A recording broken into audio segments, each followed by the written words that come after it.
Hey, what's up, everybody? This is Game Logic from the Rounding Off Infinity Gaming channel on YouTube, one of the co-hosts of the Enough to Keep Going weekly video games podcast on the E2KG Network podcast channel on YouTube.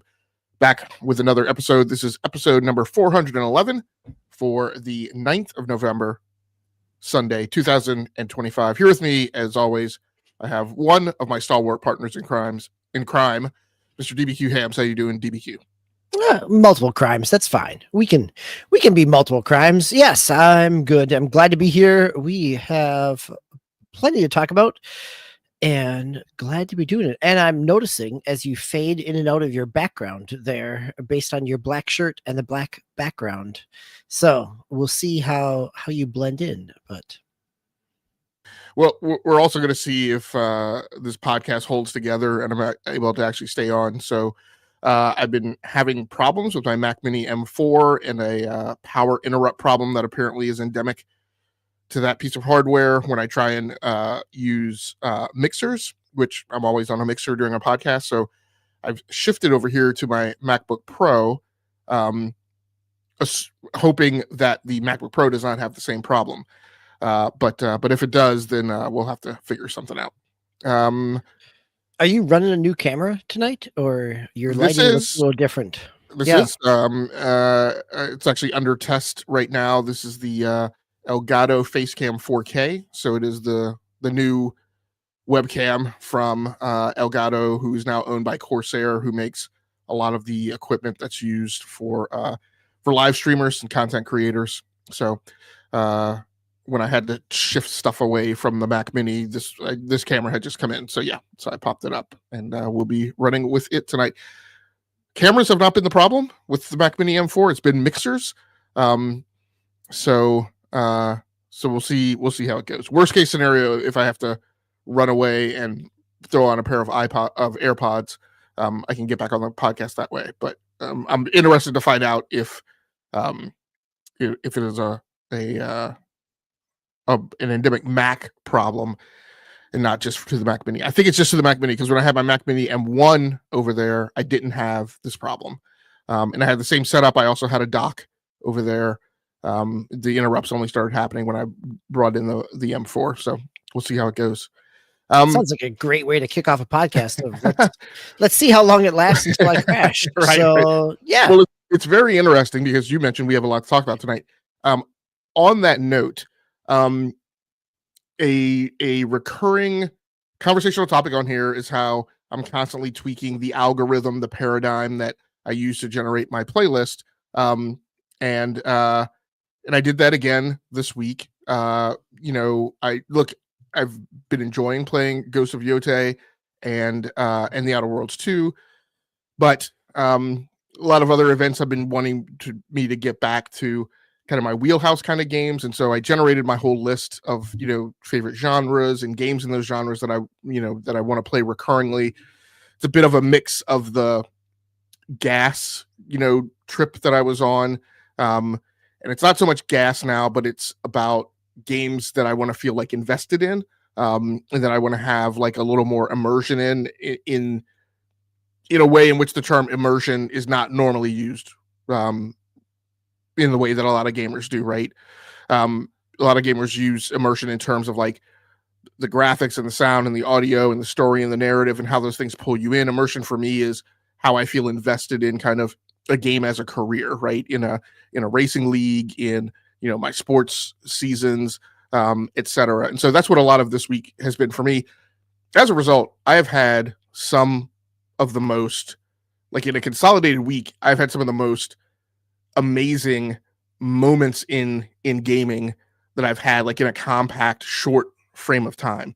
I'd love to hear more. Yeah, well, unfortunately for you, we're going to go through a lot of that tonight. And I'm particularly bullish on hitting those great moments. And so we will kick things off here with segment one. Without much further ado, let's get to it. And so starting off segment one tonight in our gamer experience portion of the show, where we talk about the primary games that we've been playing this week. The primary thing that I have been playing is a game called Arena Breakout Infinite. And It's named that way because of the goofy structure in which mobile games are titled, because this got its start as a mobile game. I actually think how did this come across your list? Because this was a September game, but I've never heard of it.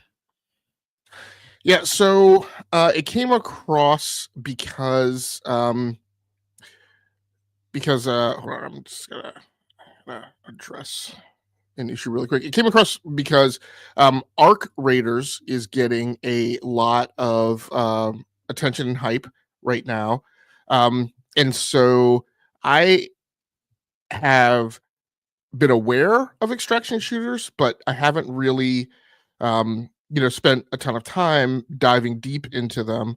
I have a license for Escape from Tarkov. It's a game that maybe I've booted up once. In general, I think of these very much in the same vein as, EVE Online, which I spent a lot of time playing EVE Online. But I kind of think of them as these things that, have this threshold that you break, and then the seal clubbing starts. And then, they become unenjoyable. But, Arc Raiders has, like I said, been in the zeitgeist a lot. And so it caused me to go out and take a look at extraction shooters. And one of the things I've been spending more time this week doing is a lot of discovery. When you're playing zeitgeist games, you rely on Metacritic and OpenCritic and gaming media publications to kind of tell you, the games that you become aware of. But I've been spending a lot of time using the tags. And so, I started with a basic building block list of games in certain genres. And then as those games come up in my carousel on Steam, I've been spending time doing searches off of the tags to try and discover games that would also be in that bailiwick. And so this is one of the ones that I found, and I was attracted to it because I was like, oh, well, this is, extraction shooters. Okay, yeah, we're going to take a turn at those. I had tagged Escape from Tarkov because it's coming back to Steam now. I think this next Saturday. And we'll talk about that a little bit more when we talk about upcoming games. But this game also came across my radar, and I was like, oh, this is a modern shooter. Oh, it's fairly new. So it's maybe not going to have a ton of people, right, that are, level, 100 and bajillion 59, right, to contend with. And that is somewhat the case. I think I want to say, I haven't dug back into the history of this, but I believe because this thing is on season 3. Season 3 is 3 months. Season 3 started in September and goes to December, which is the first 3 months of the launch of the game. And I'm like, okay, so this game must have been in early access before, and maybe did seasons 1 and 2 in early access, which is kind of weird in and of itself, but fine. So I onboarded into this, got into it this week. I've spent about 12 hours in the game so far, including 4 missions today, when I only meant to play 2, but I really wanted to get game capture today. Because I hadn't done any game capture before, because I was like, I think I'm going to suck at this, so I don't want to record it and post it anywhere. But I really wanted to get game capture. But even though normally when I have production planned and I don't get a game capture, I just chalk it up to, okay, well, that was the intent, right, to get content today, and you didn't, but you still played that game. You're going to move on and now do the next thing. But I kept going back to this, and I went back to it, through 2 other missions. There's a lot of pluses about this game. There are a lot of minuses. Maybe not a lot of minuses. There are little minuses that are nits. And one of the ones we'll start talking about is here, the community. Much like we used to complain about back in the days, if you remember, of Rainbow Six Vegas and Rainbow Six Vegas 2, the way we used to complain about gamers who played it like Call of Duty, who just went guns blazing, crashing into rooms, when I'm like, this is a cover shooter. It comes from a long legacy of games where, there was intricate planning and lots of team communication and setting up at different multiple entrances to go into a room. This is not a guns blazing kind of game. This is not Gears of War, guys, and you could never get that crowd to settle down, right, and play the game it was really meant to be played. There's a little bit of that here too. It's probably split about 3 ways so far. As I run into more and more gamers and squatting up, you run into people who play it like Fortnite. And so, I ran into one guy who was just going from house to house looting, not really after an objective. And so one of the things in this game is there are missions, there are campaign missions, and then there are seasonal missions. And you should take them. If you go and read like the FAQ and the tips and stuff, they tell you take the missions because they get you stuff, like they get you XP, they get you battle pass unlocks, they, you know, who knows what. But a lot of people, I think, come into the game and just enter a zone, right, and just shoot and loot, and then extract. And they don't care, you know, they seem to not care about their stuff as much, maybe. So I don't get it. But there are a lot of people who play the game like Fortnite. Then there are some people who play the game, you know, like the game should be played. This guy that I'm in this mission with today is one of the more frustrating archetypes that I found in the game. He is playing it like Call of Duty. As you move around the game, you make noise. And this guy is running and sprinting and going over metal grates. It's just time to kill, man. Come on. I'm just trying to get everybody. And that seems to be what it was, despite the fact that out of this mission, I had 10 kills and he had significantly less. So, you know, and I think most of the reason was because he was running around and he was firing at a lot of people, but he wasn't killing a lot of people. So I have my weapon and he's on giving away his proximity and everything else in the process. Yeah. Exactly. We'll get to that here in a second too. So he has his weapon on full auto. I have my weapon on semi, and you see I have a long distance scope attached, which, you know, I've learned and graduated to right over the first few missions, because the first few missions I had like a red dot, like reflex scope. So is a scope an unlock or something you find within the mission? So that's one of the nits that I have with the game is I think the game, that's maybe that's a second nit. There's a lot of, I think the game works like this, right? With this game. There are unlocks. But the unlocks don't appear to be like progressive. Like it's not like Call of Duty where you get a weapons frame and you see 30 scopes and you know that 27 of them are locked. And you spend time and missions and stuff trying to unlock those other 27 scopes. This has like 13, 14, 15, 16, 17 scopes that were already unlocked. And I think you have this thing in the game called contacts. So as you progress through the game, there are more contacts that unlock, and those contacts are contacts who both sell you stuff and you sell stuff too, and they can get you better prices than like the generic market does. Those contacts also, when you go and visit them, they will grant you unlocks, right? They will say you've unlocked this, and this. But when you go into the gunsmith, you just see a bunch of attachments for weapons, and you're like, I don't know that those unlocks really mean. It's not like I didn't have stuff. So I've gone in and like the game starts you off, at least right now. The game started me off with like 2,500,000 like credits. That's another one of my nits in the game. We'll spend a bit of time in the inventory management screen and like the marketplace screen, but like the Crowan, which is the in-game currency, they don't just write 2,500,000 at the top of the screen. They write 2491K. And so for the first few missions, I'm like, I went in to buy stuff, and it wasn't until I noticed that like me buying stuff wasn't decrementing as much as I thought it would that I realized, oh, that's 2 million. So again, that's just another little bit like there's just elements of this game that are kind of Byzantine, and that like you find out by like trial and error. So so these guys that I'm encountering now, there are both PvE and PvP elements to the game. The PvE guys are called militants, and the PvP people are called operatives. There's lots of urban mythology out there about whether or not you're running into bots or running into players. The general thumb rule that I am sticking with is one of the first things that I read, which is that, look, the way you know that somebody's a PvPer after the fact generally is when you go into the mission summary screen, they will be called operatives. They shouldn't necessarily have like the default like avatar. But the key thing is that if you search them, they will have dog tags. And so you will start collecting dog tags in your inventory of people you've killed. And the bots have regular names. They have a first name and last name and a space in between their name, like we normally do in the real world. And then gamers will have some type of gamer tag that doesn't. I don't think spaces are allowed in those, so they'll have underscores, dashes, or just camel case names. So I've killed, I don't know, something like 10, 15 operatives right in the 7 missions or so that I've gone on.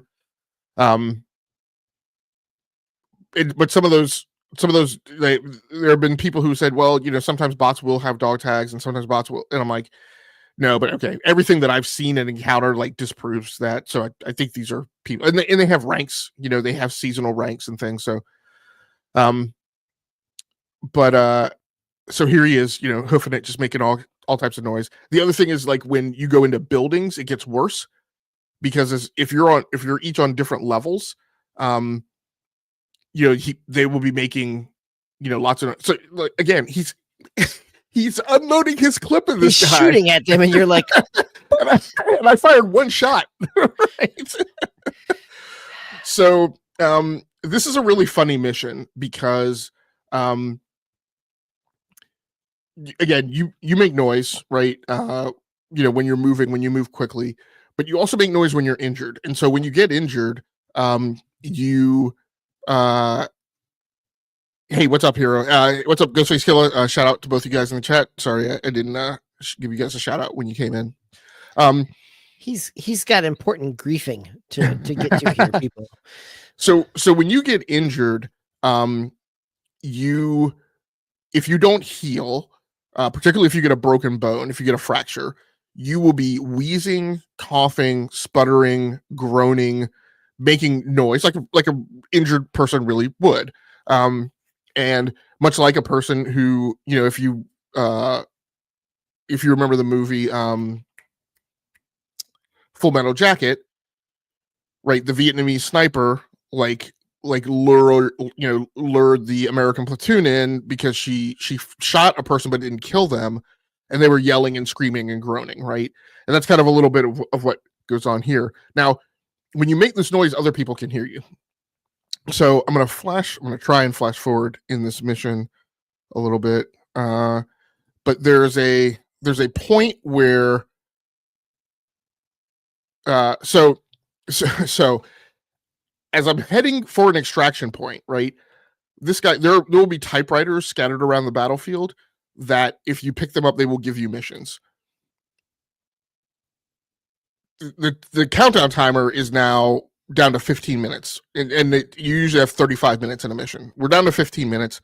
As you obviously, as you get down to knuckle time, it's more likely that people are going to be camping out around the extraction points, waiting to catch people who are coming in. So this guy pulled a mission. It tells us that we have to go here and like pick up some or recover something inside this building. These are PvPers. These are 3-player operatives in the vicinity. As he was attacking them head on, I went to the right and flanked them. And so 2 of them I've taken out here. But by the way, again, this guy, just like Han Solo, like it's just like laser blast, like shots going off all over the place. He's still not connecting with any of them. So I'm sneaking up on the building here. I've taken 2 of them out. There'll wind up being a third. Here's the third guy here. So actually there were 4. I'm sorry. So there were 2 on the upper level, that guy there, and then the 4th one is around the corner. I really just want to hear this guy's like streaming narrative of this. Like, oh, I got him again. Oh my gosh, I didn't even know I hit him.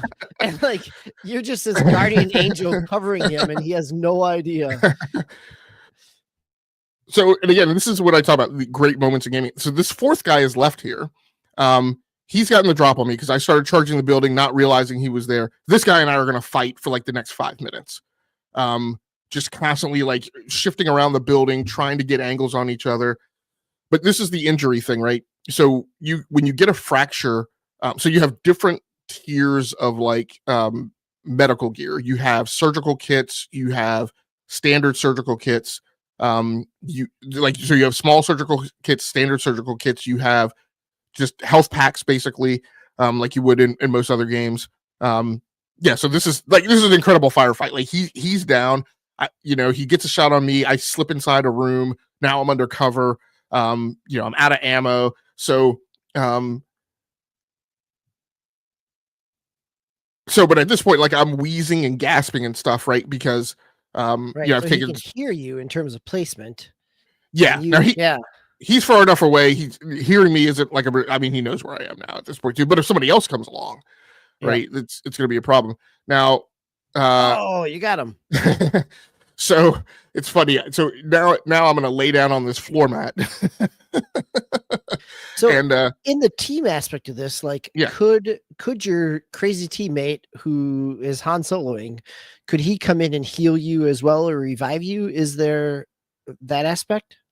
Yes. Yeah. Well, what he could have done is he could have come in and like discarded some health packs and stuff. Okay. And I could have picked them up. So he comes in. So anyway, the countdown timer is getting further down. I'm telling him, look, we just need to extract. Now, at this point, notice how slow he's moving. Notice how slow I'm moving. When I was in that room on that floor mat, I used every last bit of health medical stuff I had, right? So I'm like, dude, we need to extract. Like, he's not on voice comms. So this is another thing of like bringing back all these memories of like all these multiplayer games that we used to play on Xbox Live where we used to be like, dude, if you're not on comm, like literally I can remember in Xbox Live in a Forza, right, in a Forza room or a Project Gotham Racing room, like booting people because they weren't on comms. So, so we are now limping across the field. If you get like a fracture and can't heal it, number one, there's multiple effects. If you try it looks like not only a movement effect, but also almost a vision effect here. So there's that, right? You got a little shell shock going on. You can take pain pills, right, so that pain pills won't heal you. They won't recover health, but then they shake off these effects. This guy at this point, and I don't know if you can see the chat on the screen, he's saying help, right? I'm like, are you kidding me? I'm like, we've got 100, it was 250 meters to get to the extraction point when I left. He's now like 100 meters behind me. I got 150 meters to go to get to the extraction. The countdown timer is now, we're under 7 minutes. I don't know if you can see the countdown timer behind my afterburner, but it's red. He's saying, hey, come help. And I'm like, what are you talking about? I'm like, does this game have like can you like have another person put their arm around your shoulder and help them limp out or what? And he's like, I need health. And I'm like, I don't have any medical stuff. He's like analgesic, just like anything. And I'm like, dude, I have 0 meds. Like, we are just going to have to limp out of here if we're going to survive. So here I am, trying to get across the field. And the whole time, like we're wheezing, limping, gasping out loud. And I'm like, look, all we need is like somebody to come by and like hear us. You can see bodies here. So there's obviously been a fight here. So this is a little bit of like the Apex Legends kind of effect where you come by a place and you're like, oh, people have been here looting, or there's a body. So this is just one of these amazing moments. This is you can see the countdown timer is now down to 4 now. So this has been going on for 11 minutes or so. Since we came up on those dudes in the building, and just amazingly, I turned to my left and there's a guy there. I can see the extraction plume cloud over there. And I just happened to turn to my left and catch a guy who luckily I fired on. Like, we are literally on our last leg. I have like 130 something points of health left out of like 450. And I'm like, man, so we are going to get out of this alive. But I'm like, I'm so angry with this guy right now. But like I said, this has been one of those, great moments in gaming. So in this extraction, do you have to wait until the timer hits 0? It's only like a 10-second timer. Okay. Yeah. But like you could get there any point in time once it's been triggered and extract. Like you don't have to all rally around the 0 marker. Correct. Yeah. You don't all have to be there. So you as an individual can go to an extraction and extract and leave your teammates behind. That was my other question of your random teammate here. Yeah. Yeah, so there's problems when you don't have comms. Like, in another match, another player had tagged a extraction point So I went to the extraction point. Like I'm not like fully familiar with like the etiquette of the community and all that stuff. I went to the extraction point and I extracted. And then when the mission results screen came up, I realized the two of them were still back in the match. And I'm like, oh wow, I hope they're not, angry. And then same thing here. I extracted and he was still back. And I'm like, why is he still back? Like he has less health than I do. So one of the things I just really quickly wanted to kind of show the screen. So, this is the weapon upgrade screen.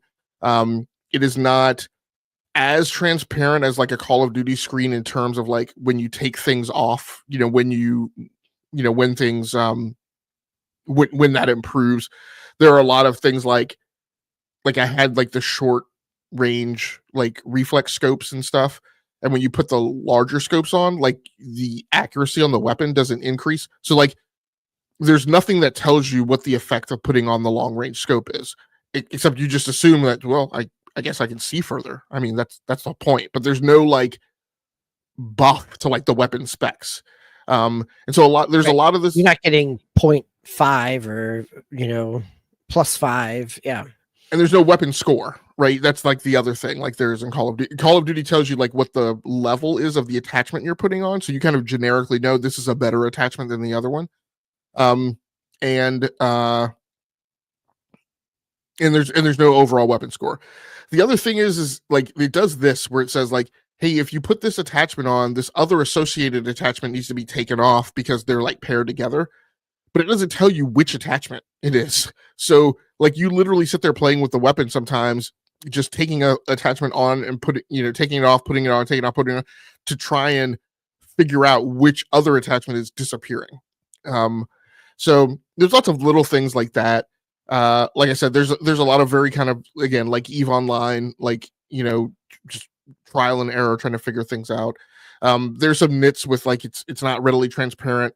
When you're saving over like a weapons build, and some other things, in the inventory screen, you can't modify a weapon by swapping out parts if it's actually like in your equipped side of your inventory. You actually have to put it back in your storage part of the inventory and then modify it. So there's lots of kind of little things like that. It is a little overwhelming. If I can find your inventory, you just amass like a huge amount of stuff, and amazingly, I've seen like not complaints, but like a thing like, oh, I ran out of storage room. I'm like, really?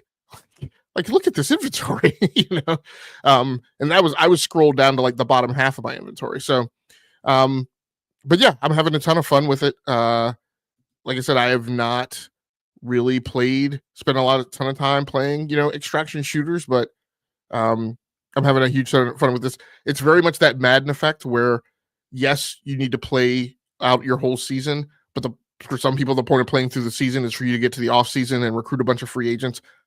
Yes, it's super fun being in game. It's also super nerve wracking. You're nervous the whole time. You're sweating bullets. Like the mere sound that you hear, you just freeze to try and get your bearings on who's who and where.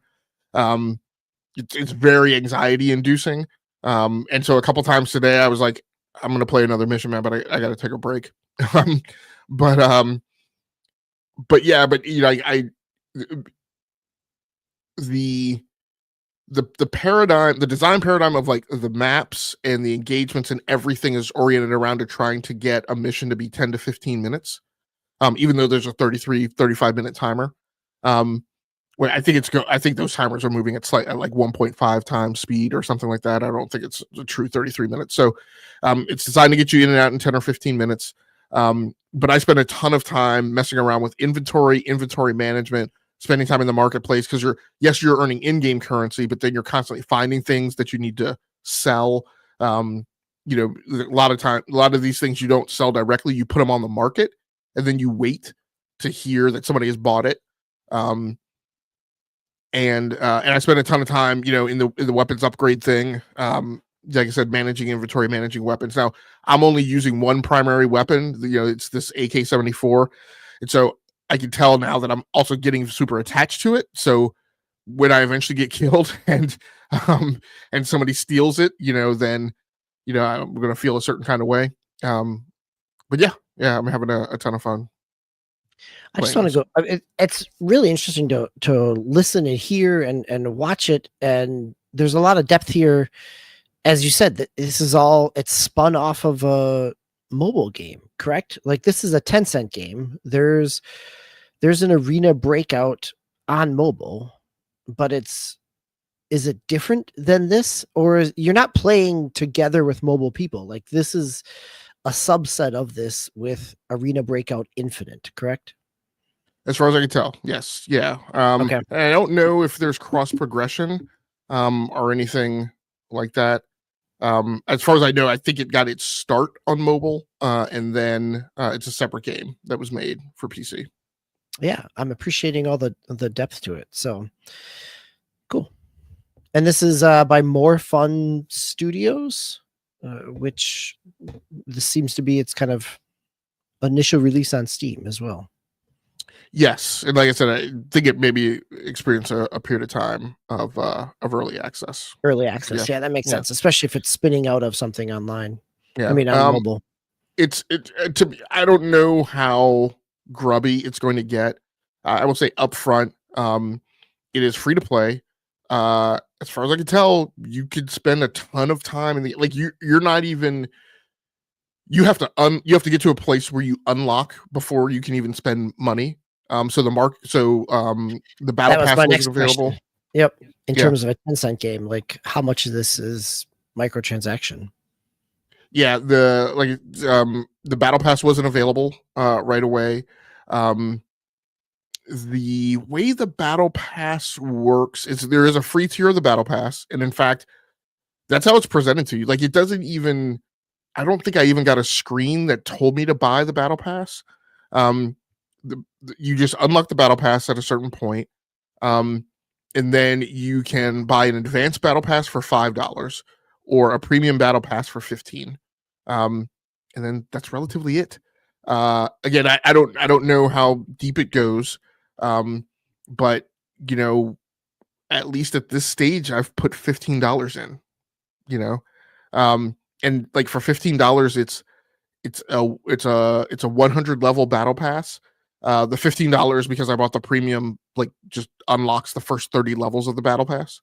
Um, there are there are events which I think you could pay into to get additional like stuff. But I haven't bought any of those. Um, I've always had a question about uh the the economies of extraction shooters and whether like I was always kind of like, well, at some point you just like bottom out, right? Like you could just lose all your gear. But what this game has is every week they give you a certain number of coupons, and those coupons allow you to go buy kits, and like every week you get at least five. That's a If smart way to kind of keep people engaged, right? If you're not pulling out and succeeding in the extraction shooter, you're not always coming away with gear you can use. And so this seems a way to kind of level off that curve a little bit. Well, and you could also choose to like not risk gear, right? Because at some point, and it resets on Monday. I should have thought about it with today being Sunday. Um, so first of all, when you get into the game, like I said, you're given that those 2,500,000 credits, right? There's nothing that I could tell that prevents you from just going and blowing that 2,500,000 and making some like Uber weapon, build. Um, now again, you get placed at risk of losing it. So, but the only thing there's nothing systemic that's restraining me from the only thing that's restraining me is my own sense of prudence, right? Of like, let's not go big and blow it all on a weapon and then wind up losing it. But every week you get given like a certain number of coupons. And so if you do lose everything, you could use the coupons to just take a kit right into a battle. But by the same token, if you've got a good weapon and you don't want to keep risking it, I could just say, hey, this run, I'm just going to go with like a coupon kit, and not risk all my nice stuff that I've built up. So yeah, it's fairly interesting how they've set it up, and I'm just curious, how they entice you, how they're going to entice you to monitor. Because for the first several hours in it, quite honestly, I got to a point maybe 6 hours in, and I literally had to go look up. I was like, "How is this game monetized?" Because I haven't spent a dime. But yeah. So, but I wonder, like, and this is a whole different conversation than the actual game experience. But I wonder, in today's free to play environment monetization settings, like, is this a model of giving you 8 to 10 hours of really engaging gameplay to hook you, rather than 15 minutes later, here's all the monetization hooks, and don't you want to do this so you can skip ahead? Like, flipping that on its head, then, is we're going to give you the monetization later on once you're invested. And I think that's an interesting play, because, as we know, as we've talked about on this podcast, there's lots of reports out there in terms of current gamers, younger gamers spending less on games and spending less on purchasing new games and moving more into the free play market. And so I'm curious if again, because this is Tencent, they have plenty of experience in terms of trying different models and plenty of overhead to try to give them a chance. So it'll be interesting to see, like, if do you feel that wall at some point in time, or is it designed to be engaging enough that you want to just keep playing? And in order to keep playing and keep pace, you're doling out a little bit of money every day or two. Yeah, it's going to be interesting. So I'm fairly low level now. There are people who are level 30. There are people who are level. I think level 30 is maybe the most I've seen. So it's gonna, like, and I don't have access to all the zones. So that could create a thing. Interesting enough, they're playing with a team deathmatch mode. So there is a team deathmatch you can go into that's an LTE. And apparently, if you go into that, you don't risk losing any gear. It's just straight up deathmatch with immediate respawns. So they're experimenting with a few things. Sure, they've built the engine already. Why not throw in a couple different modes? Yeah. I mean, my feeling at this point is that I see enough stuff that's going on that I feel like if you just wanted to play this game and just be basic, you could. I haven't, so I've unlocked like skins and charms and other things in the battle pass. I haven't applied any of them yet because I'm like, hold on a second. Like, if I put a skin on a weapon and then I get killed and somebody steals the weapon, does that mean I lose that charm? Like there shouldn't be a way for the battle pass to revert for anything you've unlocked, but maybe there is. So that I'm kind of waiting on. There are recovery boxes some places on the map. I've found one where if you see the recovery box, whatever you put in the recovery box, you automatically retain, even if you get killed. So again, it depends on do you want to put a weapon in there? Do you want to put a high value item? I found 2 high value items. I found a satellite dish one time, and then I found like a plasma coil, and both of those things were just worth like buku bucks, like on the marketplace. The other thing I'm finding is, and I don't know if storage changed, but like right now, when I go out on a mission, I actually only take 1 primary weapon and 1 sidearm. Now, you have enough room to take 2 primary weapons. I don't because if you do, then you don't have room to loot. So and you come across weapons so quickly that I'm like, well, there's no point in me taking, like, even if I find a weapon better than the secondary, like, primary weapon that I carry, there's no point in me like discarding it. Like, I could just wait. So that's, one thing. And then like your backpack doesn't carry but so much inventory. You to me, from what I've seen, you hit like the loot you need from a level pretty quickly. And then after that, you're just finding things and not picking them up generally, because generally you're only going to find like 1 high value item throughout this. This does have lean left and lean right, by the way. So it's highly recommended you use that tactic. But yeah, like, it's just it's been a fairly amazing experience really getting into an extraction shooter for the first time, and I'm having a good time. So DBQ, really yeah, I've spent a lot of time talking about this. That's great. I mean, this is the we haven't really covered any extraction shooters. And so, No, in I the haven't week wanted to that play them. fair enough, right? In the week that Tarkov is coming out on Steam, it's reasonable that we dive in a little bit. In the week that Arc Raiders came out, and Ta was going to be here but had some conflicts, and he's been playing Arc Raiders. Yeah, it's totally reasonable to give them some air and some space. So, but yes, let's swing to the total opposite end of the spectrum in a little $9 game by Ron Gilbert of Maniac Mansion and Monkey Island fame. So I've been playing. I picked up, this came out at the end of October. This is Death by Scrolling. Death by Scrolling, I think, was announced on one of the Summer Game Fest streams. It is. You gotta love the Microprose logo, by the way. Yes. Oh yeah, right. And it's Microprose. Come on, like I didn't feel bad about dropping $8 because it was on sale for 10% off. Right. So this is a roguelike again. As I guess I'm falling into that bucket of reporting on roguelikes, but it feels like, as you can see from the screen, if you're watching it, it's like you're moving over Zelda Link to the Past type of world map, but it's also kind of in the idea of constantly scrolling, south to north, top to bottom to top type of screen.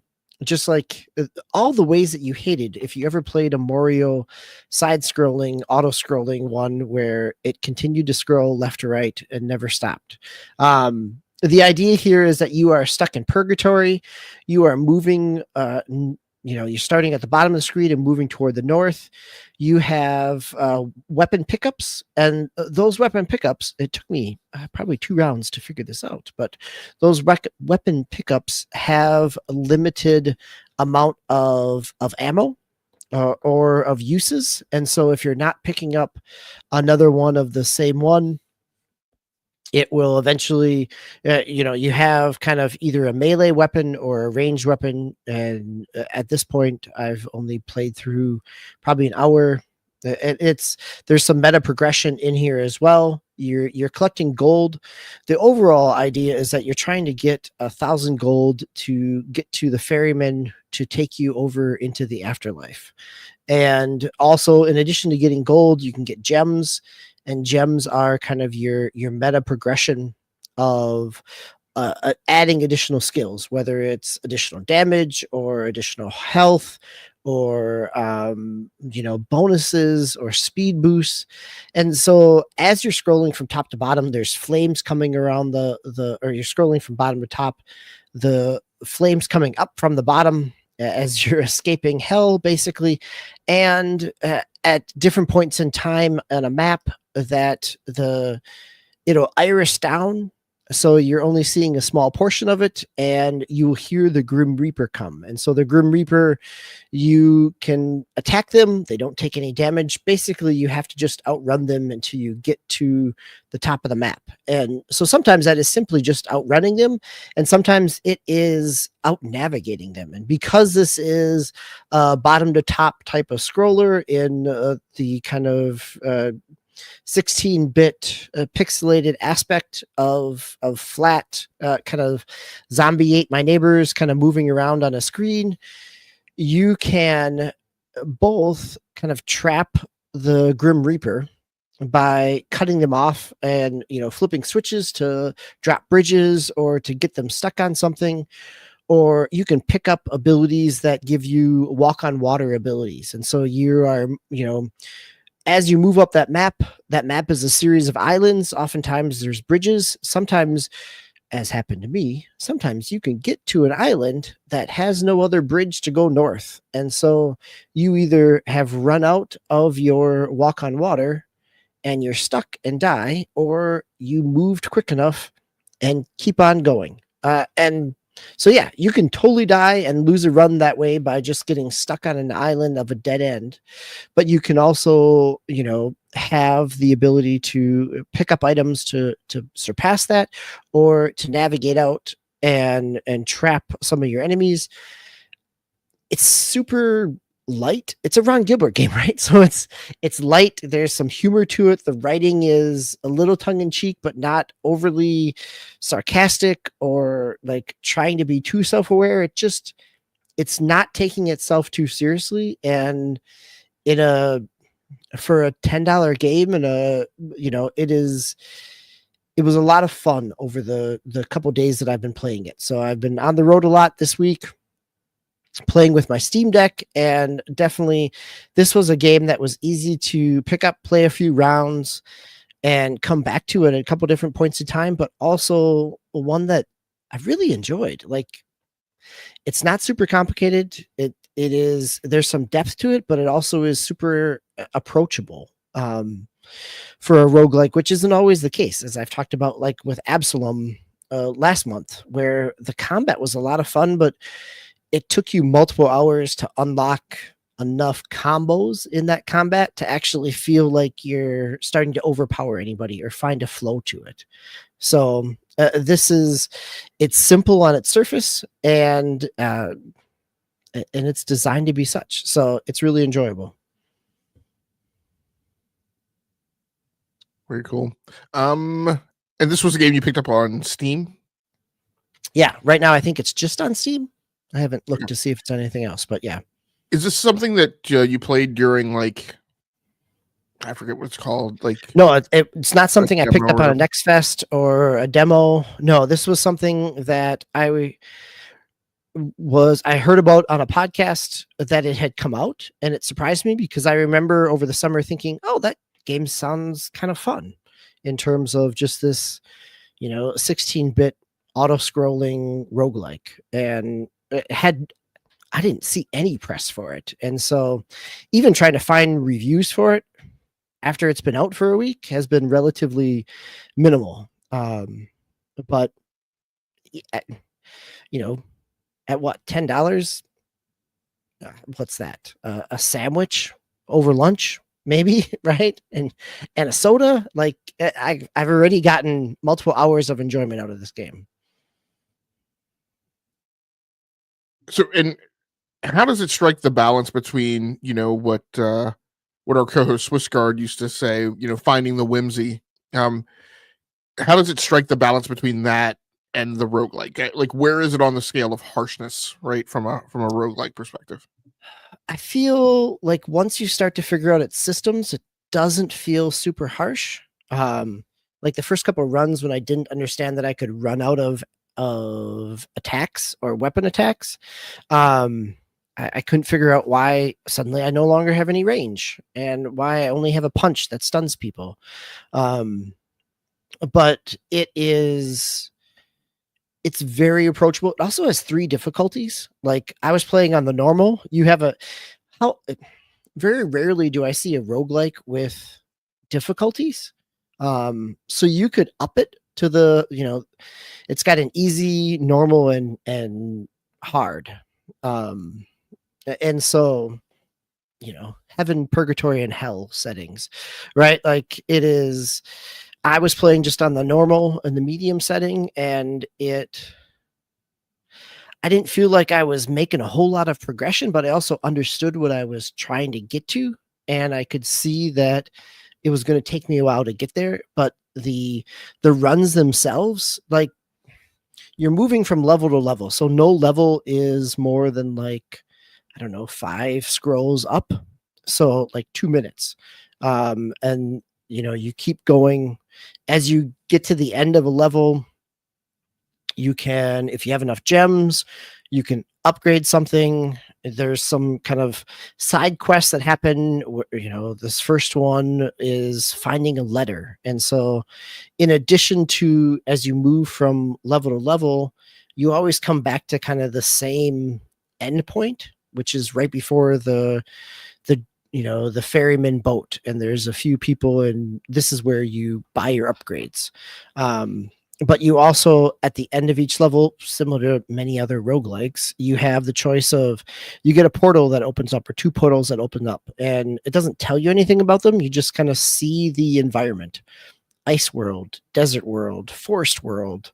There was a poison world, which uh, you know, I did not last long in the poison world because I was not prepared. And so there are things in your meta progression that can reduce your, poison damage by snake bites, or flame damage, from fire. So there's different kind of meta progressions here that complement the different types of worlds that you're going into. So it's easy to pick up and play because most gamers our age have understood, like, yes, the bottom has flames and you need to run away from that. And so how do you get to the top? And so it uses a lot of kind of shorthand, or kind of existing visual vocabulary that we've grown up with to communicate, and then starts to layer some complexities on top of it. All right, man. Very cool. Well, unless you have anything else on that one. All right, No, let's go ahead and jump ahead. Yep, let's go ahead and move on to segment 2, going over some highlights in the week's news cycle in the gaming industry. This first story over on PC Gamer by Tyler Culp. Halo Infinite is entering maintenance mode with multiple Halo titles in development. We'll need our whole team's combined focus. 4 years after its release, Halo Infinite is, well, not going to be so infinite. After all, developer Halo Studios, formerly 343 Studios, has announced that it's done updating the game with new stuff as it focuses on other projects like Halo Campaign Evolved. The final update will arrive on November 18th and will leave everyone with sped up XP, Spartan points, and rank progression to play with while they wait for the next game. A new 100 tier premium battle pass will also offer new armor and weapons model to use, which you can view on the blog post. So DBQ, any feelings about this particular note? Yeah, actually, I mean, as someone who hasn't finished the Infinite campaign, I still have feelings about this. Like, it feels like I get why they're doing it in terms of development time, especially around the realities of what seems to be the case in any Microsoft studio at this point. Sinking more money into diminishing returns is not something that they are investing in, but at the same time, it feels like, just like last week when I was talking about how it feels like Microsoft is in a place where they are no longer the Microsoft of 20 years ago or even 15 years ago, in terms of Xbox. Xbox is no longer in that same space. And I think that seeing them kind of end up and not necessarily bail out. Like, Halo Infinite's been around for a while. Having 100 tier battle pass gives people a good chunk to go to, but also it's leaving Halo at a time when it doesn't feel like there's anything that's coming next, other than a book that's coming out next month that continues the story after Halo Infinite.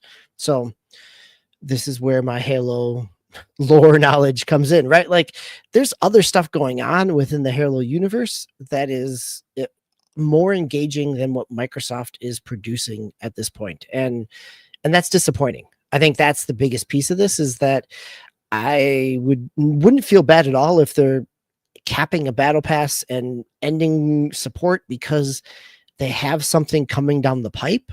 And I'm sure they do, but that something coming down the pipe is unfortunately probably years and years off. Like, it's going to be using Unreal 5. We know that because Campaign Evolved is using Unreal 5, that it's, they've moved in this direction, but we have no idea where that direction goes. And actually, by the time that game is ready to be released, where Xbox is as well, right? Like I'm assuming that it's going to be PC, Microsoft, and PlayStation launch simultaneously. I'm intentionally hedging my bets on whether Xbox as a brand still exists by the time that this comes out. So that's my thought on that.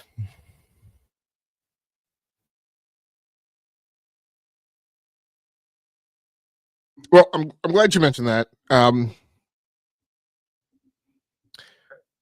That is like the most well. Yeah, thanks for saying that. Where do I go from here? No, because look, I mean this show existed for.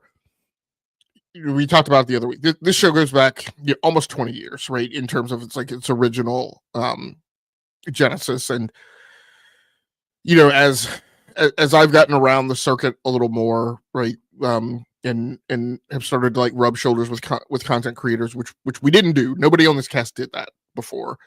The path from this to live streaming just resulted in some things, and so there's a lot of voice tracking out in the rest of gaming conversations that are outside of the show that would contend that if somebody voiced a perspective like you did, DBQ, that would be the only reason you voice it is because you're a PlayStation fan, which I think is totally ludicrous.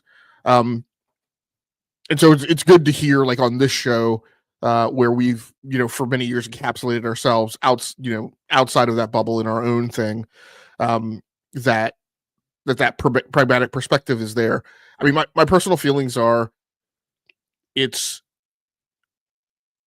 I often talk about it's a shame what happens with Xbox in some ways, in that it has failed in 2 generations now to really deliver on the maximum of its potential. That there were so many things lined up, and there were so many possibilities, and that there were so many scenarios in the way things could have unfolded that didn't then deliver to customers and fans and consumers things that they could have had. I was talking to Tal last week, and the 3 of us played Halo 5 in co-op, right, and had a great time. Say what you will about that game, or whether or not you feel like it lived up to Bungie or whatever, right? But the point is in the tapestry and the fabric of our gaming memories, that was a thing for us. But none of us had that emotion associated with Halo Infinite, and I don't think Halo Infinite was a bad game. It's just it didn't have that, right? I don't even know what to call that. As a game, it was perfectly fine. It didn't have the zeitgeist and the experience around it that Halo 3 captured, that Halo 5 captured. I mean, I wouldn't say Halo 5 captured, but we captured it with Halo 5. Halo 2 and 3 definitely captured it from a zeitgeist. Yeah, so I mean, and there was a lot of potential there with Halo Infinite. It's most sadly in the multiplayer.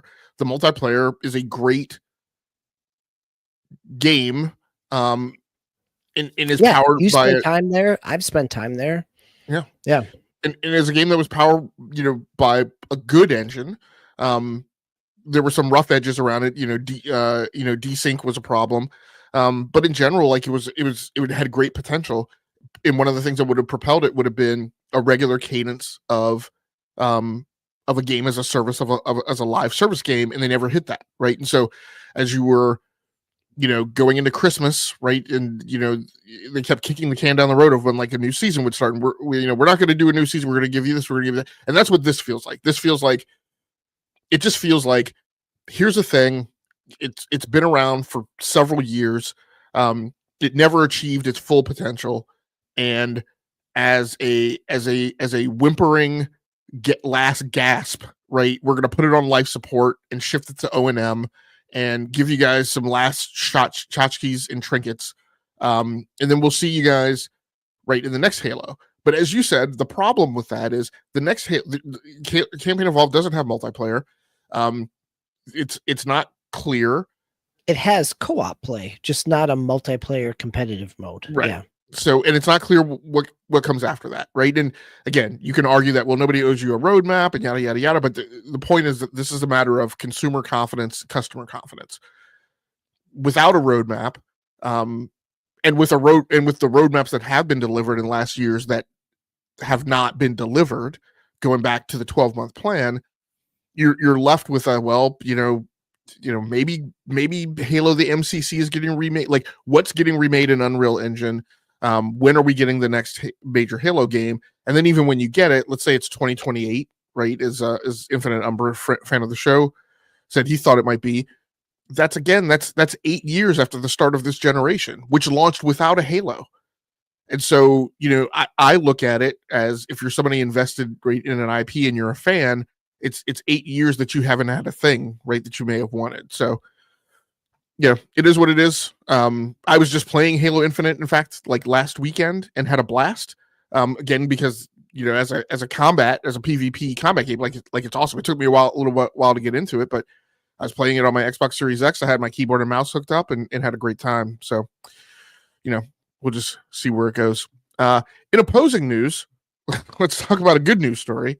Sure, let's go from struggling sales to Nintendo breaking some sales. So yes, this was quarter results from Nintendo. We've got multiple different news stories here. The first one coming from Tech Radar. I'm gonna cough a little bit here, so please forgive me at some point. It is the Nintendo Switch sold 5.54 million units this quarter. This is by Dashiell Wood from Tech Radar. We've also have another news story from Game Developer, from Chris Kerr from GameDeveloper.com, that Nintendo upgrades hardware forecasts to over 10 million. So that one, we've got a variety of news stories here around Nintendo Switch 2 selling faster than most any other console ever. And we also have the news story of Nintendo, the original Switch, overtaking the DS as the second highest platform console sale of all time, behind PlayStation 2. PlayStation 2 has sold 160 million units, 160.63 million units. If you are being particular, Nintendo Switch has now sold 154. Well, at the time of this reporting, at the end of September, which is over a month old now at this point, the Switch was sold 154.01 million units to the DS's 154.02 million units. And so the expectation is, over the last month, that, or at least by the time the next quarter reports come out, that there have been at least a 10,000 more Switches sold than DS's, which seems very likely since DS's are no longer manufactured or sold, that the Switch has overcome that. And so, and again, so that's just overall arcing news in terms of the Switch and the success rate there. But also Nintendo's success continues with the Switch 2, which is multiple other news outlets are talking about the Switch 2 sales totaled 20.26 million to the end of September. So, which again is a huge is a record sales in terms of, and it's increasing not only Nintendo's profit, but also their expectations in terms of sales. So not a whole lot of surprise, because we've had, we had initial reports after the first month, after the first 2 months of Nintendo sales, that Nintendo Switch 2 is selling at record paces. Coming into, we're in the first week of November, coming into the holiday season at the end of November, coming into December, be really interesting to see where the Switch 2 lands at the end of the calendar year.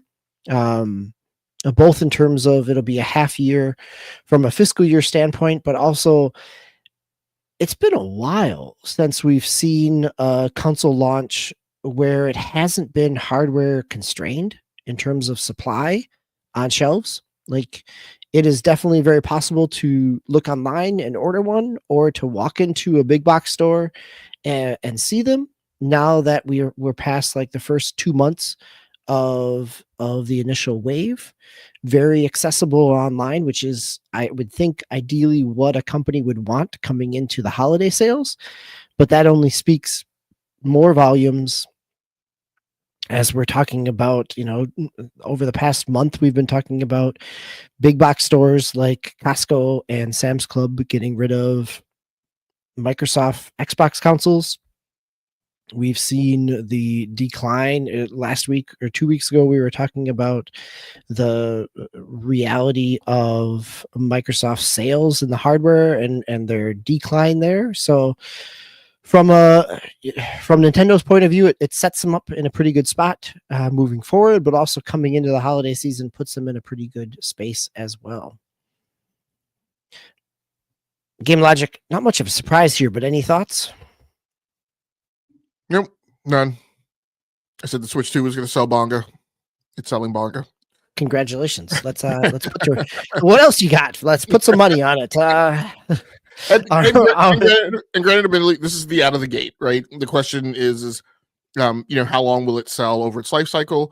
I would also say the same question though is, does it need to? It's selling more unit. It's more expensive than the last one was.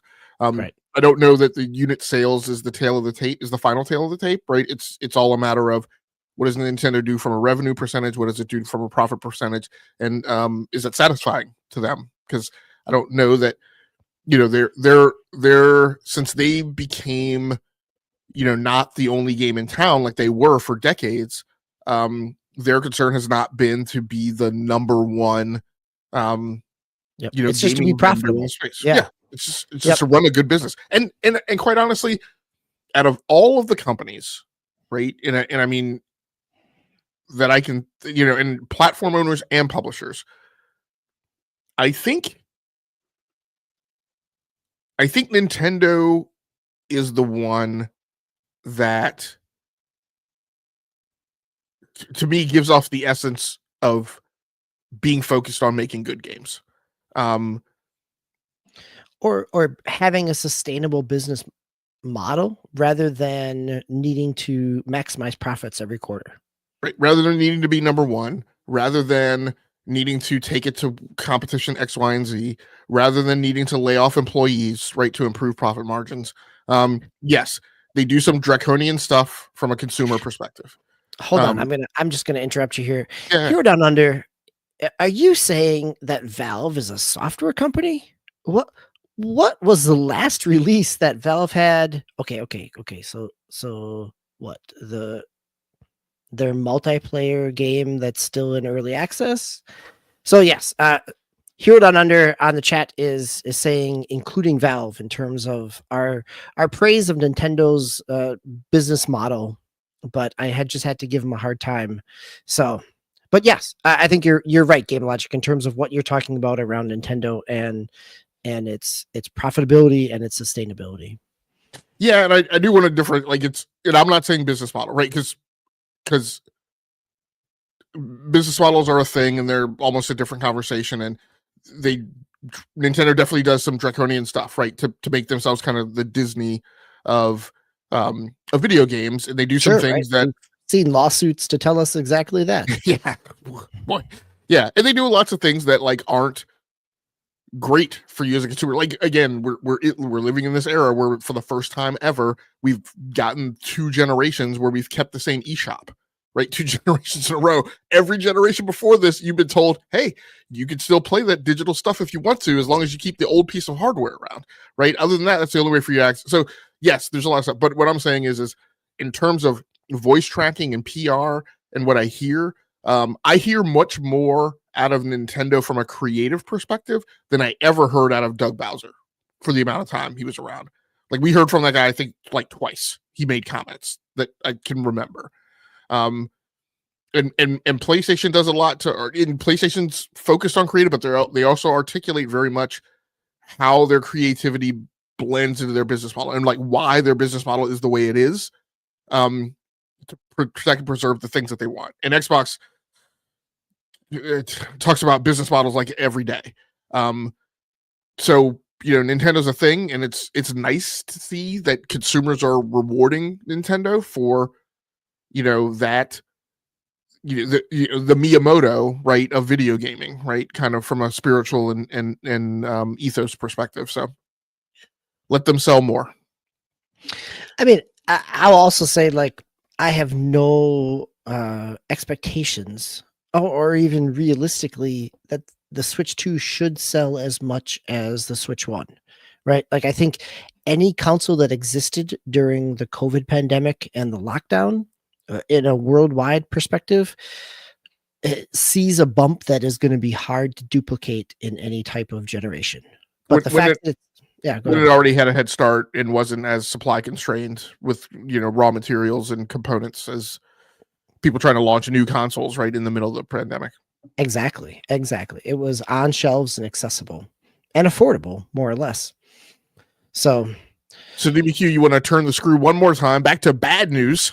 Yeah, let's go one more time. Another Japanese update here at the end of the quarter. We've got Square Enix, multiple news stories. This is from GameIndustry.biz. It was also reported over at IGN and picked up at Game Developer. Picked up plenty of places, but basically, we've got Square Enix announcing some restructuring, that they are pulling development and of their overseas studios. So this includes people can fly, right? From Outriders. It includes don't know if Don't Nod is still in there. Crystal Dynamics is safe in terms of continuing on forward. You get a couple other studios that are up on the block, but then also, in addition to all this, you have in their 24 slides that they released to investors that you also have, as with anything else, and this is in the game developer story, that redundancy. So not only are they reducing things in the overseas market and kind of condensing and consolidating within Japan, but they also outline plans to use generative AI to automate 70% of QA and debugging by the end of 2027. So, I mean, this is not unique to Square Enix. This is lots of game companies are touting this, but whether or not how much of this is actually functional. And I think for us as players, what does 3/4 QA environment look like when it's all done by generative AI? And how successful is that in terms of what it produces is really going to be an interesting kind of dynamic to a gameplay experience to jump into, and not necessarily in a positive way, but I think the next 2 years for this industry it will be really interesting in terms of how much of the promise of AI comes to fruition and how much of the boardroom promise of AI revenue generating plays out in negative experiences for us as game players. So one thing I want to roll back to, just to make sure I understand. So People Can Fly and Don't Nod, those studios are not owned by Square Enix, right? So they're talking about pulling funding from them for projects. Yes, right. Yep. They're not publishing from them. Yes, they're not. Yeah. Okay. That's my understanding as well. Gotcha. Anything else you want to go over on that one? No, let's keep it moving because we're well into our time limit here. So yeah, I'm not even going to bring this one up on screen. I'm just going to hit some highlights from the PlayStation Store top downloads for the month of October. So, and I'm only going to talk about US and Canada.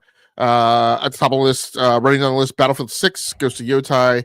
Maybe I'll do the top 10. Battlefield 6, Ghost of Yotai, NBA 2K26, EA Sports FC 26, Arc Raiders. Significant there. Dispatch. Significant there. EA Sports Madden NFL 26, Digimon Storytime Stranger. Little Nightmares 3, and Grand Theft Auto. We announced that the successor is not going to ship until the holidays of 2026. The end result is the current thing on sale gets the top 10. So, I guess I'll buy more of this first one. Yeah. right. Now these are Right, downloads. We've commented before about how like it's a little mystified. It took us a while to realize, but now we're convinced that like it's a little mystified on like this is there's probably a correlation to sales, but there is not a linear relationship to sales. It is also not a linear relationship to engagement numbers, which NPD now reports. Right, so now you've got sales reported by NPD, engagement numbers reported by NPD, downloads reported by PlayStation, and none of those three things are the same thing. It's just an interesting data point to take a look at in the lead up to October sales data. And it is like I so many questions, right? Like Battlefield 6 is at the top, but that also includes the free to play RedSec in there as well. I don't think so. Didn't that launch after November 1? I think that launched like November 4th. I played it in October. So okay. Yep. Okay. But yeah, no, interesting stuff, right? Like Grand Theft Auto 5, as you said, like, does that mean that these are new purchases or just that people re-downloaded it after the fact that they uninstalled it off their system because they were getting ready for the next one?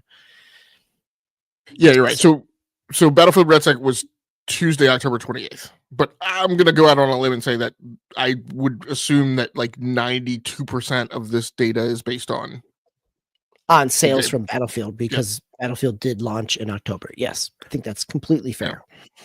But I think what's interesting here is Ghost of Yotai, again, for the people who claim exclusives don't matter.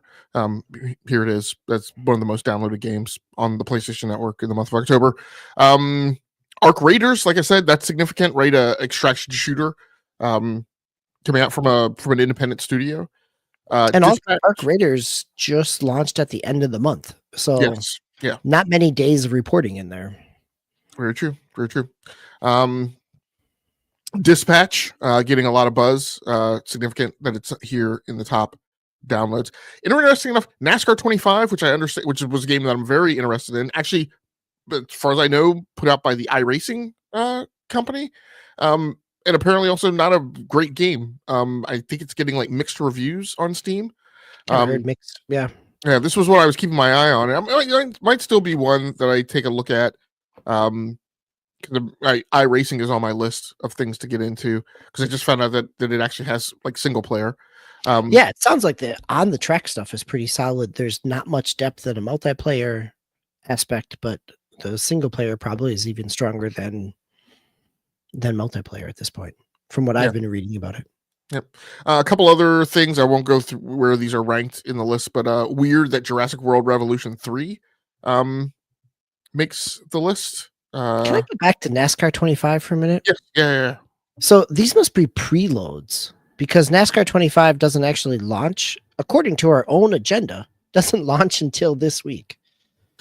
Very true. Now, what I don't know is if there was any kind of like early access or that's true. Anything like that. That wouldn't surprise me with it being iRacing since they're primarily like an online thing. So that I don't know. But yes, it could be pre-orders and preloads.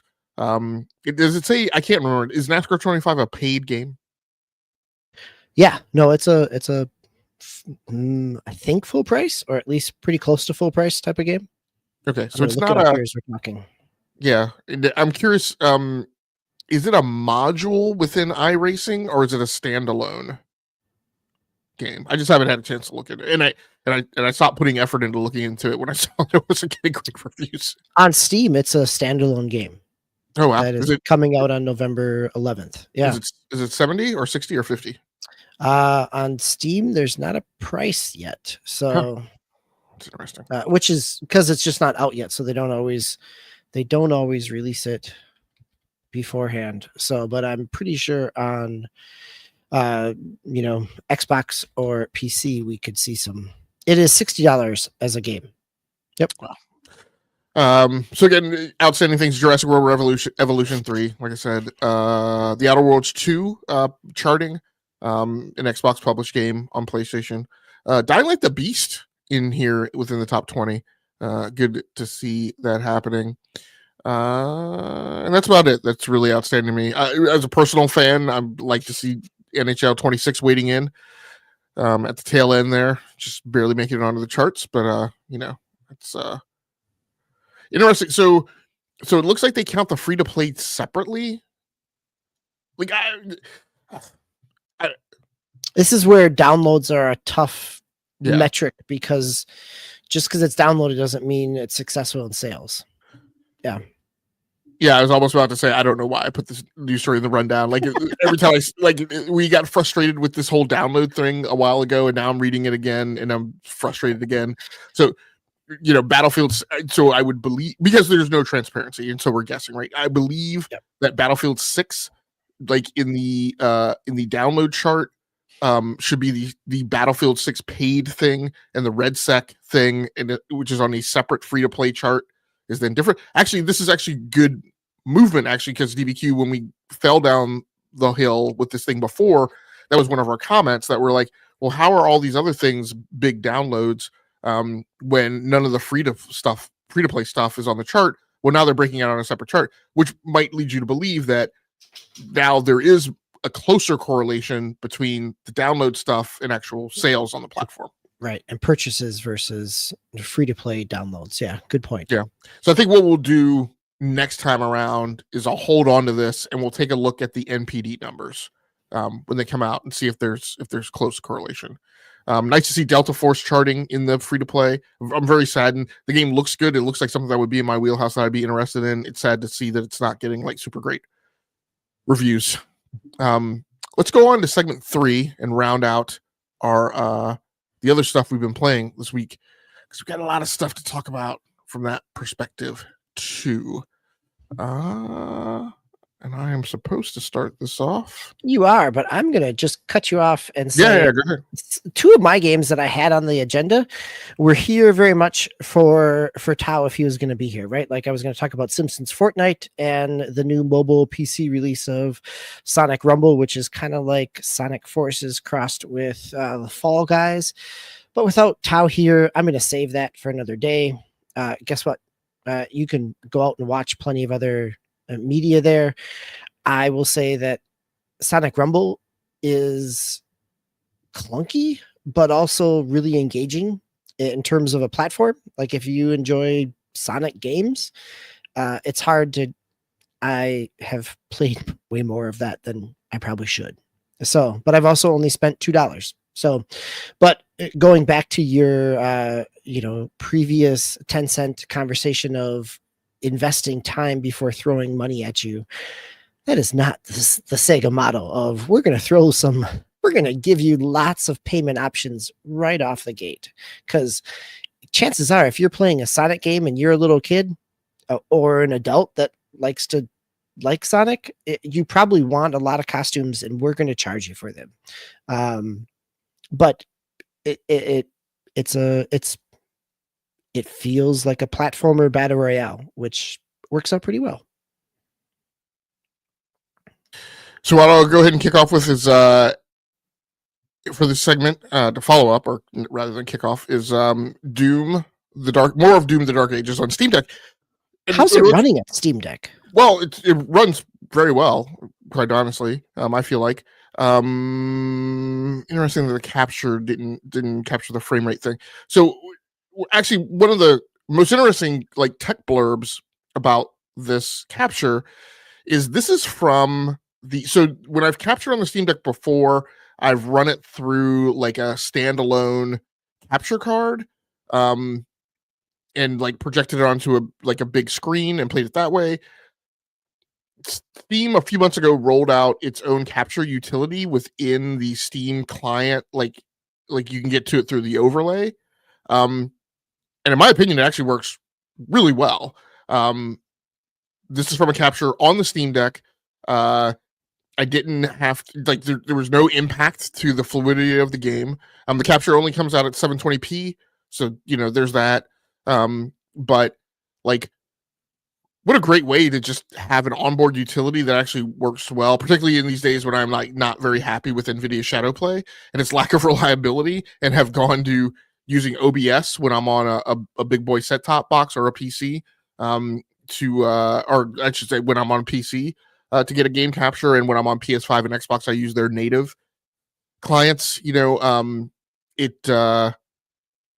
actually works really, really, really, really well to get game capture from Steam Deck, because people are always interested in hey, how well does a game play on Steam Deck, as you asked, and as you can see here, it plays fairly well.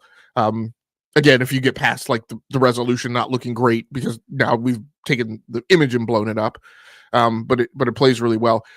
Less or more, the graphics and the performability were much less impactful than playing with a controller, because usually this is something that I play with mouse and keyboard.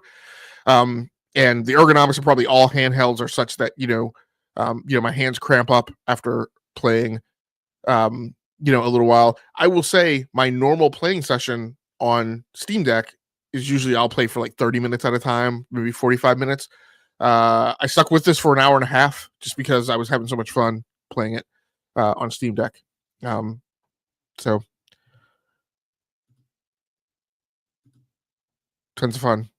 Nice. No, it makes me feel like I want to come back to this game. Like, I enjoyed the little bit of dabbling in it in the intro when it first launched, but the movement, the fluidity, even just watching you and reflecting certain bullets and coming in for melee and using the shield, there's a lot of combat fluidity and kind of flow that this game was really fun, and I'm glad it's nice to come back to something too.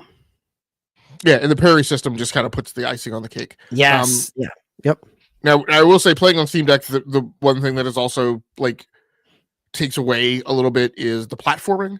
Platforming to me is just, in a Doom game in particular, in a shooter, the shooters that have platforming, looking at you sideways, Destiny 2, it's just a lot easier to pull off with mouse and keyboard for me than it is with a controller, particularly with some of the like precision jumps and some of the wonkiness that there is in Doom Eternal. But still tons of fun, lots of explosions, big kind of Michael Bay summer blockbuster kind of moment. So I really appreciate it. Tons of fun. I hate these guys. Shoot you with the machine gun while they're hiding behind the shields. but yeah, tons of fun. Good summertime fun here that I'm having in the fall.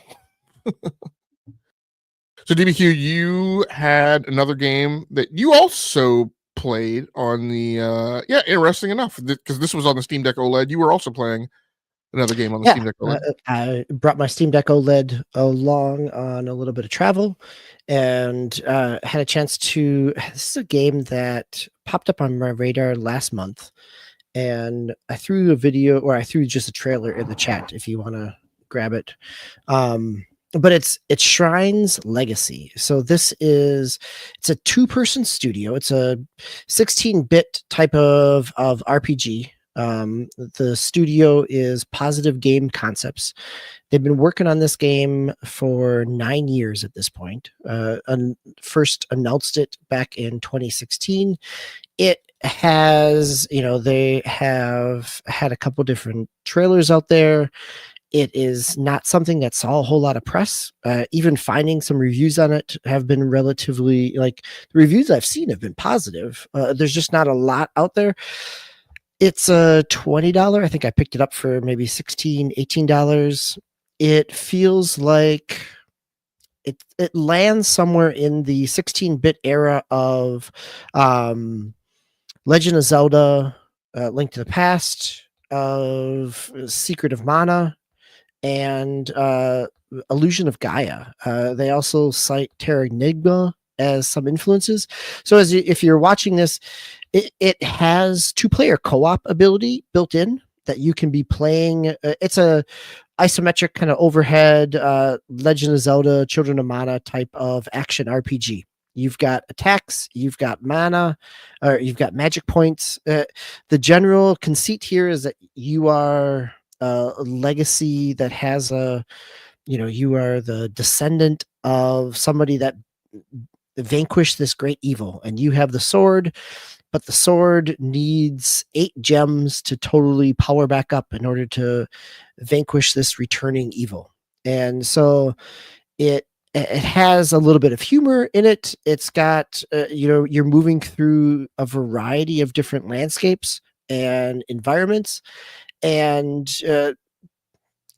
the upgrade system is pretty good. It's not superly complex, but it's also really kind of fun. Like, in part, and I've only played it single player. Like, the idea of having 2 players kind of go on and play in this 16-bit action RPG, pretty engaging. Right now, it's only out for I think it is out on multiple devices, but not Switch yet. Switch only out on PC, and then ideally coming to Switch in 2016. I mean 2026. There we go. 10 years after it was announced in 2016. So yeah, it's relatively straightforward, but also really charming. And the music for a 2-person team, music, combat, a lot of kind of puzzle solving in the kind of Golden Sun type of puzzle solving aspects. Not superly complex, but just a little bit there to give you some more interaction. So small indie RPG, Shrine's Legacy, but also for people that enjoy a 16-bit RPG, it's pretty solid, and I'm really enjoying it. And actually, it's been a while that I find myself keep wanting to come back and play something more. Like, I've bounced off of Absalom. I've bounced off of some other things over the past month. But the 2 games this week really kind of landed in terms of, oh yeah, I could just pick up and play this for a little while. There's a whole lot of save points, and it encourages you to save frequently and often because there's not an autosave, which also means it's easy to play a little bit and shut it off and come back to it on the Steam Deck as well. All right, very cool, DBQ. I mentioned at the top of the show how this has just been a week of like great gaming moments as I've gotten back to some of my wheelhouse genres. Here we are in Star Wars Squadrons. This was from a mission that I played this week, and talk about like I lament a little bit of like the lack of the fidelity in the flight model. Like in Star Wars Squadrons, you don't have reverse thrust, you don't have lateral thrusters. But I mean, this is an attack on a star base, and I mean, there's a point earlier in this mission where you're flying in trenches and like dropping bombs. I'm in a Y-wing here, but this is me going inside this is it. Like this, like these big Star Wars moments, So here I am yanking and banking, turning, escaping from the ventilation shaft. Now, in a classic Return of the Jedi moment, I'm exiting the thrust. I got to hit the booster engine. Here's the door hangar bay door closing on me. You got it. Yes. And you're right. You're right there at Aldelarni and Cruiser coming right on your side. This game totally got overshadowed when it came out because it was so multiplayer focused, but also kind of a small release. But man, I played this both on PlayStation 4, but then also on PlayStation VR, and it's just fun Star Wars, right? As anybody who enjoyed either, like, it's a nice mushing of Rogue Squadron and X-Wing in terms of a little bit of flight sim, but not too much, and still kind of lands in this arcadey aspect. It's a fun game.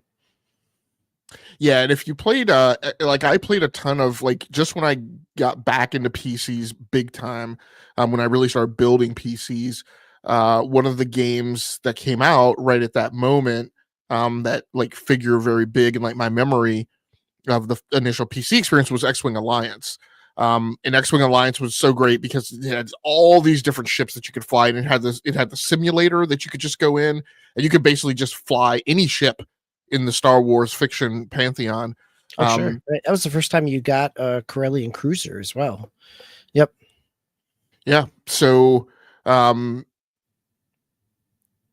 I even just watching this gameplay, I love it, right? Like, granted, I'm somebody who installed X-Wing off of like 12 different 3.5-inch floppy disks. Yep, Right? on a 486 computer. So yeah, there is both the flight sim and the Star Wars fan. This game did a lot right and kind of got just kind of overlooked in a very, I don't remember what year this was, 21, 19. Like it was post Battlefront 2, but Yeah. before Jedi Yeah, Fallen before Order. Jedi Survivor or whatever. Yeah. Yeah, yeah, and I mean, and it's the and the reason why is because this is not like we talk a lot about PlayStation and like what in this time, right, in this generation, like what a PlayStation game is. Like a PlayStation game, right, in terms of what characterizes the content coming out from that platform is not Knights, right? It's not Wipeout. It's not these kind of smaller cutesy games, right? Astrobot notwithstanding. But in general, like it's these big, bombastic, cinema, things that can be turned and converted into like television shows and stuff like that. Um, in in the world of EA, the unfortunate thing is like this is not a thing that jives with like the EA ethos, right? It's really weird to a certain extent, even though I said from a business perspective, it made sense that they've split, EA Sports and Electronic Arts. And I'm like, what you could have just said is all the stuff that makes sense to us as EA, and then all of the stuff that doesn't, right? So yeah, it's a shame, right? That this game and I coming back to this one, I even the first few missions, I was even like this the fidelity of this flight model is just so bad. You kind of just basically run at stuff and then stand around and shoot it, but like oh no, you get into it right and really fly it like a starfighter, and there's a lot there. I'm in this mission, I'm a lot more comfortable like switching, and it differs per, I was going to say airframe, I guess per star frame. It differs, with the Starcraft, where you're going to allocate energy to. Like here, when I'm flying this mission as a Y-wing, I spend a lot more time shifting energy to engines because the Y-wing is not very fast. But there is a need as different stuff happens in the mission on different parts of the battle area for me to get someplace else very quickly. Like at a certain point, I've got to get over to help defend the I don't know what the Corellian cruiser or whatever that you saw earlier there. That was actually flying escort, right? Flying high cover, heavy cover for us for the fighter craft in this mission. And I'm all the way over here on the other side of the map. Excuse me, I'm pretty sure that was an Alderaanian Corvette, not a Corellian cruiser. But it was built in Corral, right? The Alderaanians don't have their own shipyard. No, I'm sure it was built in the shipyard. Yeah, right. Okay, we're definitely nerding out. Okay, let's move on here. So at any rate, just wonderful game. Yeah, shame it didn't really take off from a multiplayer perspective. But I'm having a blast. Getting so this week, I played a flight sim. I played an arcade flight simulator, kind of like that's akin to the Ace Combat series. I played a space fighter simulator. I played an extraction shooter. A first person shooter. A driving game because I didn't talk about it tonight, but I played a little bit of the Crew Motorfest this week. Started my No Man's Sky campaign on PS5. So it's just been a wonderful week playing the stuff that harmonizes with me and not, playing what's based on like the release calendar. And I'm probably going to be playing more of that or, playing things in that style from here on out. We're getting old. I don't know how much more I need to play like the 12 candidates for game of the year anymore. Oh, I think other people can do that. I think this is a whole discussion as well, right? Because I feel that coming off this week playing a bunch of small indie stuff, like I'm really enjoying the small stuff that I'm playing, and having something that is a 10-hour experience versus a 50-hour experience, or a $10 experience versus a $70 experience. I am very content. And maybe that's because I'm old and I'm only dabbling here and there, or maybe it's because I'm old and it feels like it reminds me of a simpler time. And maybe those all are true. That doesn't mean that I don't enjoy sitting down and playing Madden and NBA 2K and plenty of other AAA types of games, but I'm finding a lot of joy in smaller experiences and not feeling the pressure to do it all at once either, like you were saying.